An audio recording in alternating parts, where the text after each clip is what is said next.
Honors Class of 2024, I present to you Rohan Rathi.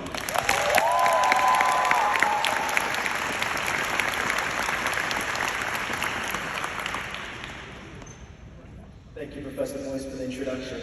Thank you to all the friends, some of whom are sitting here graduating, and some of whom are in the audience, for everything you've done for me. Thank you to my family, and thank you for the faculty, some of whom are on stage, some of whom are off stage, who have helped guide me to this point. Without everything you've done for me, it would have been impossible to get here. I want to start by saying congratulations on completing the latest step of your journey. We're here, adorned in the trappings of knowledge and virtue, celebrating the collective success that it has taken to bring us here together today. It is an honor to share and celebrate this moment with you.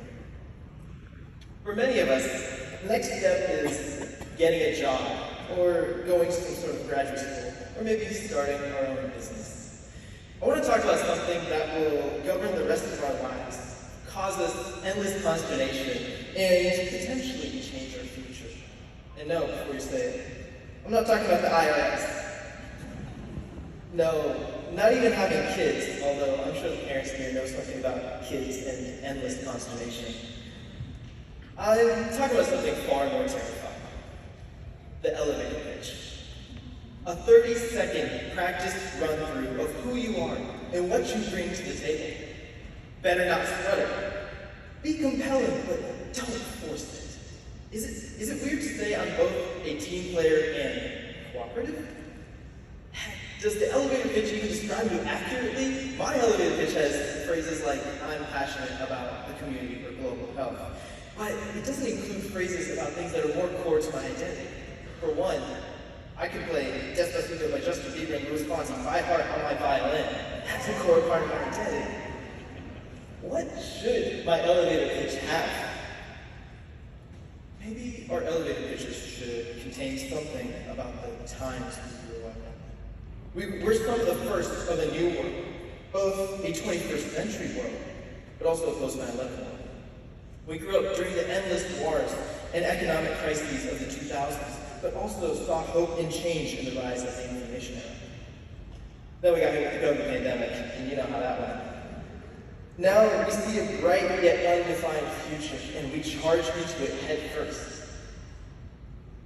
All of that's a little long for a 30-second pitch. I guess I'll shorten it down to one word.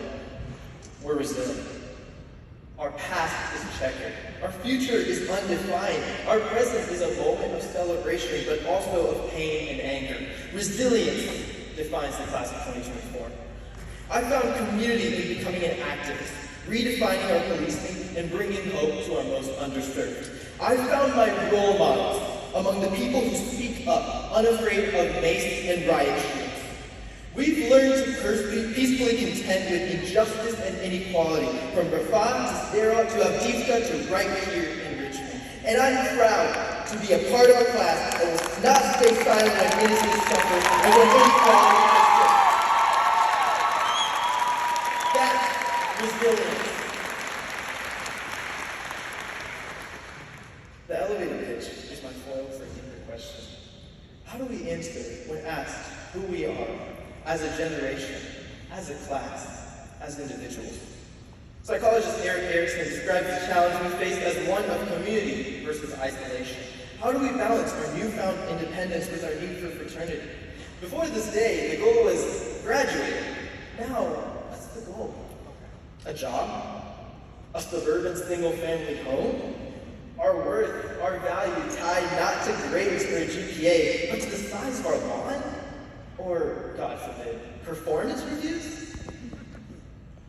For many of us, this is the last time we call ourselves full-time students. How we fill our elevator speech and our lives in general is ours to choose. That's both a deeply freeing and also sobering thought. As we leave the close-knit communities we built during college, the challenge will include managing the isolation we face. The best cure for isolation is something I learned in Honors 151, Humans of RDA and VCU. As we formed groups, learned about Richmond's history, and interviewed its residents, I learned the importance of exploring beyond your comfort zone. In this conflict between community and isolation, I found my own communities and friends when I ventured out into something new. As I've knocked at doors and conducted needs assessment projects across Richmond, I've met people from all walks of life. I've recognized that some of our least well-off, our most unequal, lack that community, and through my work, I help to provide it. Knocking on doors might not be your cup of tea, but step outside of your comfort zone and do what you love, and community will follow. My community includes many of the people here graduating today, and many more in the audience. Who will you put in yours? And you know what? I'm getting the feeling that a 30-second quick rundown of our academic history and self-described personality traits tailored for our career prospects alone might not be the best way to describe who we are and where we're going. Our worth and capability goes beyond any job interview, performance review, grade, or pitch. Our graduation is a proud achievement in our careers, but I want to acknowledge the personal moments that this included. My college experience would not have been complete without coffee table chats with my best friends in library Starbucks, without Friday night parties, without spontaneous trips to Belle Isle with new friends. I want to thank everyone who made these moments possible. As I graduate, I cherish these moments, and I want to ask you to do the same. Cherish those moments and keep them close.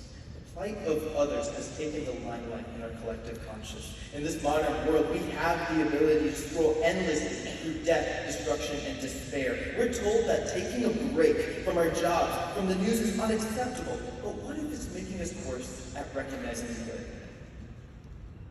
My piece of advice is someone who once measured himself by his career.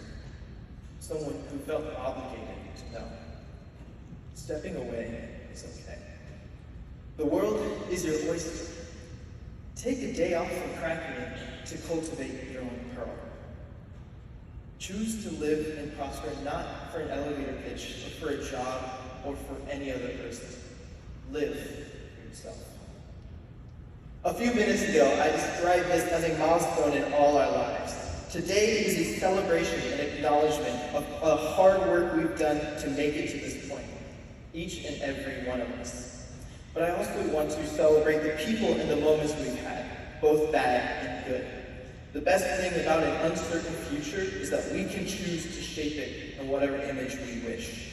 Fill your lives and your careers with that very resilience, integrity, and passion that we've demonstrated time and time again, and success will come. Good luck with your elevator pitches, and congratulations, graduates.